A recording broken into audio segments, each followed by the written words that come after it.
حضور نے فرمایا جب میت کو دفن کر کے فارغ ہو جاؤ تو اس کی قبر پر کھڑے رہو. خود حضور بھی قبر پر کھڑے رہتے دفن کرنے کے بعد اور فرماتے اس کے ثابت قدم رہنے کی دعا کرو، اس لیے کہ اب اس سے سوال و جواب ہوں گے. اب فرشتے اس کی قبر میں آئیں گے، اب اس سے پوچھیں گے، اب اس کے ساتھ وہ امتحان ہوگا، تو اس کے لیے دعا کرو، قبر پہ کھڑے ہو کے دعا مانگو.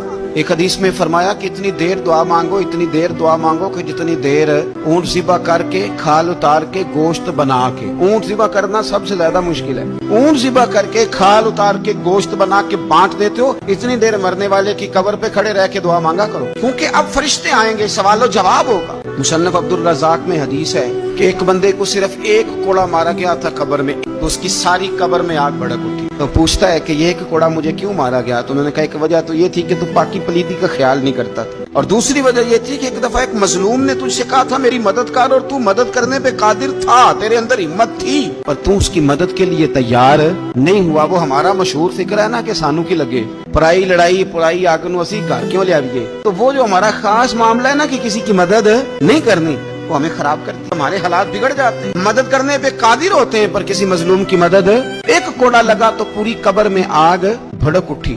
عذاب قبر سے اللہ کی پناہ مانگی جائے، ڈرا جائے، اور آخرت کے لیے قبر کے لیے تیار. قرآن مجید نے کہا وَإِذَا الْقُبُورُ بُعْثِرَتْ، جب قبریں کریدی جائیں گی نا، عَلِمَتْ نَفْسٌ مَا قَدَّمَتْ وَأَخَّرَتْ، پھر ہر جان لے گی کہ اس نے آگے کیا بھیجا اور پیچھے کیا چھوڑا. میرے عزیز، اپنی قبر کے لیے اپنی آخرت کے لیے فکر کریں، تیاری کریں.